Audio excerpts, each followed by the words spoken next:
So I created a presentation based on Project Learning Tree's Activity 43 in the pre-K through 8th activity book.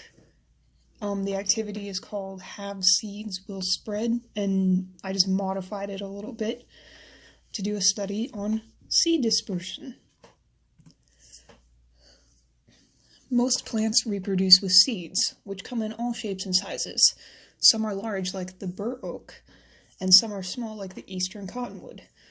The ways plants disperse seeds are both amazing and necessary for the continued growth of the species. And when we think about seeds, we often think about planting in a garden or in a yard. But in the wild, seeds have their own way of making sure that they can get where they need so that they can grow. So the big idea question for students to consider: what adaptations do seeds have that help them spread and grow? And they will have to explain how specialized plant structures aid in successful reproduction of a species. In a classroom setting, I would give actual specimens to the students and have them investigate them. I would have them consider throughout the activity how might the size, shape, and weight affect the distance that seeds travel, and based on the factors, which seeds do they think will travel the farthest. These are the 4 types of specimens that I will show them. Floating seeds. These are the questions that they will consider. What do they look like? What makes them float? How do they travel since they float?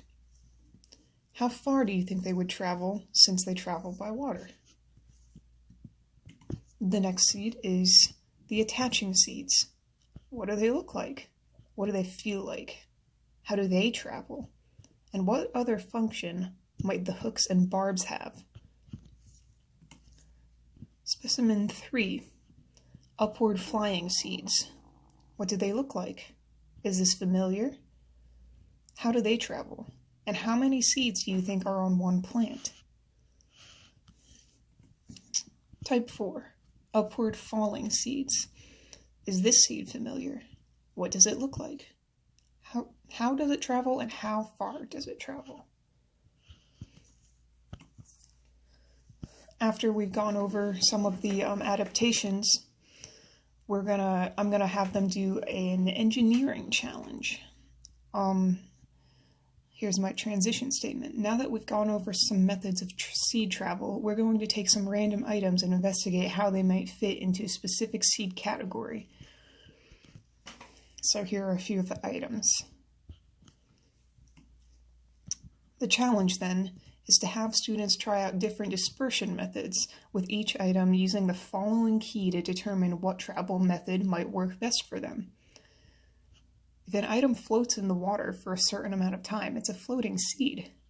If an item sticks to an animal, or in our case, a cloth or a material, and then it gets carried for a certain distance, it's an attaching seed. And if an item floats in the air for at least 5 feet, it's a flying or falling seed. And of course, all of these measurements are subject to change.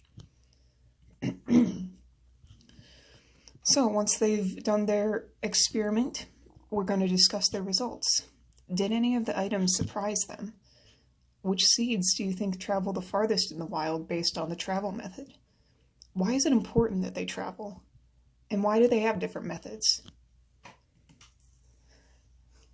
So this was hard to put together because I need actual materials and an actual audience, but that is the gist of what my presentation would be about, and I tried to make it super fun and hands-on. Thank you.